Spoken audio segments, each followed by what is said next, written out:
Buongiorno, ja sam Mina Knežević, profesor italijanskog jezika u Euroschoolu.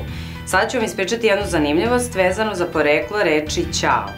Verovatno niste znali da italijanski pozdrav ćao, koji je naš narod između ostalog ubacio u svoju svakodnevicu, potiče od starog venecijanskog pozdrava sćavo, koji je značio vaš sam rob ili vama sam na usluzi, čime je osoba izražavala svoje veliko poštovanje i poniznost drugoj osobi.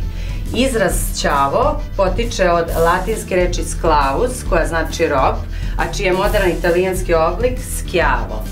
Reč sćavo vremenom se skraćivala, pa je prerasla u sćao i prešla u krajnji oblik ćao.